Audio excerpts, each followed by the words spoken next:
JTV High School Football Media Days here at Jackson High School with the Hanover-Horton Comets. Head coach David Messer going into his 5th season, and running back Austyn Hocter. Thank you both of you for time. Appreciate it. Thanks for having us. So 9-3 last year, first ever conference title and first ever district title.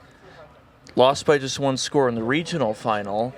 And both of you can answer, how fun was that last year? Just all the history being made and winning those important games. I think it was a blast, especially to be on the field.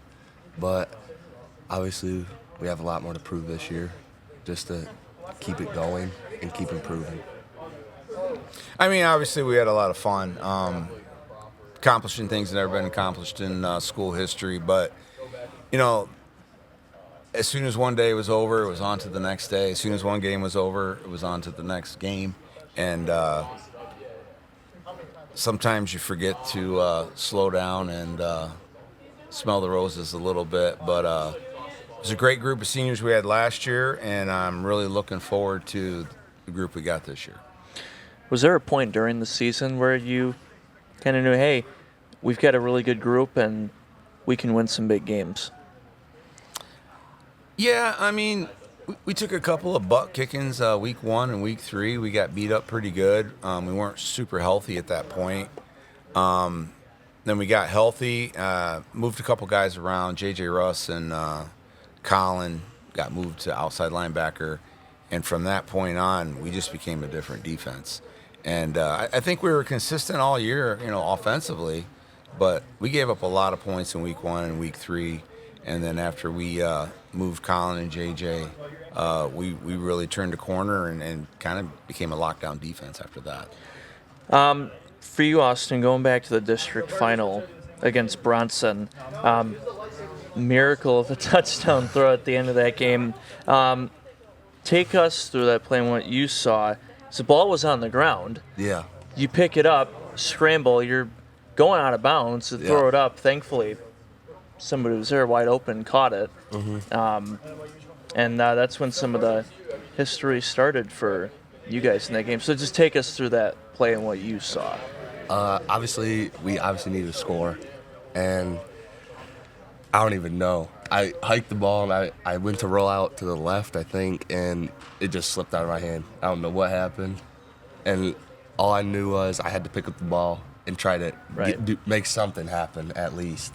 So I picked it up, and I turn around and just immediately go to the sideline. I'm just running straight to the sideline. Yeah. And I was like, I remember back. Just to try to not lose a bunch of yards, right? Yeah. Just to get back to the line. And I remember playing video games. I used to fumble the ball, and you can still throw it. You still roll out, throw it deep. Yep. Yeah. I was like, all right, well, I can still throw it, so I don't just got to run. And then I seen everybody come at me, all like the defense, and I was like, oh shoot, Colin's open down there, and I just threw it up. I knew if I put it in his area, he'd catch it, and then he just ran to the end zone. Because you guys were down 6-0, right? So you tied the game, and then you got to pick 6 after that, right? Yeah. How was that for you as the coach in that moment? Because there was a fumble, the ball was on the ground, you don't know what's going to happen, and then he just throws it up. Well, obviously, anytime the ball hits the ground, your heart kind of sinks. But to be honest, Bronson's pass rush the whole game was just absolutely brutal. And part of me wonders if when he dropped the ball, if that didn't put them on their heels just for a little bit, because their pass rush had just been absolutely brutal the whole game. That's a really good football team. And then once he broke containment and got outside, and then I knew anything could happen there, even if he made a long run, or in this case, he made a great throw to Colin. Looking at who you have returning this year besides Austyn, you've got your quarterback, you've got Colin Griffiths, J.J. Russ, just to name a couple. But I imagine are the expectations even higher now because of what you guys accomplished last year? Yeah, I'd say so. I think last year we proved that we can win the big games, and we can obviously make it deep in the playoffs, or deeper, I should say.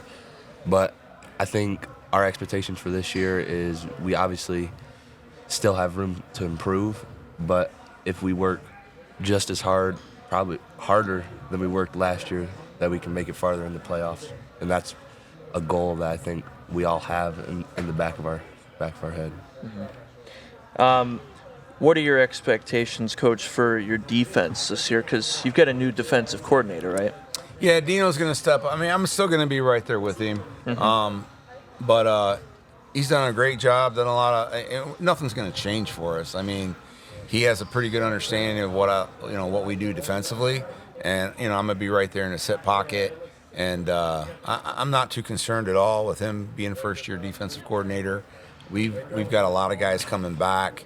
And I think our D-line, if they stay healthy, will be really, really good. And if you got a good defensive line, I think that'll set the tone for everybody behind them. You have 2 really good non-league games this year. You start off the year with Hudson. You're a Hudson alum, right? Yes, sir. So I know week 1 will hit home for you playing Hudson. And then you got Monroe St. Mary week 9. Both of them obviously not easy. Hudson, and you know how good Hudson is. Just talk about both of those games and the challenges and the test that'll give you and your guys. Well, they're historically good football teams. I mean, they've been good for, generations, really. And they're physical. They both like to run the football. I mean, they're who we're trying to be.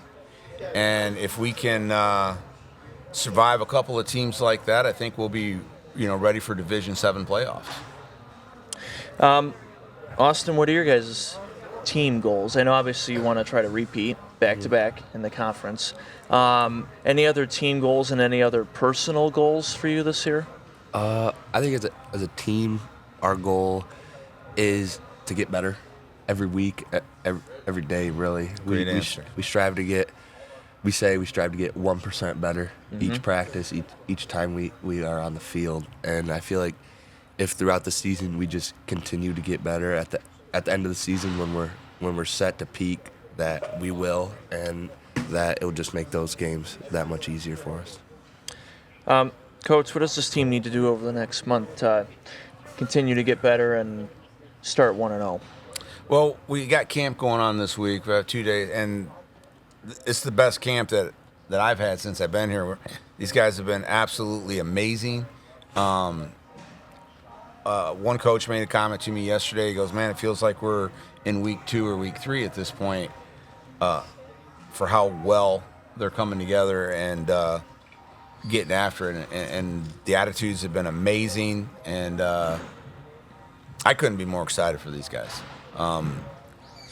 They're working hard, and at the end of the day, that's about all I ask is have a great attitude and work hard.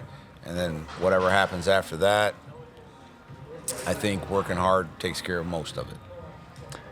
Good luck to both of you and your entire team this year. I know we're looking forward to a few games of Hanover on GTV, so good luck this year, guys. Thank you. Hey, thank you guys very much.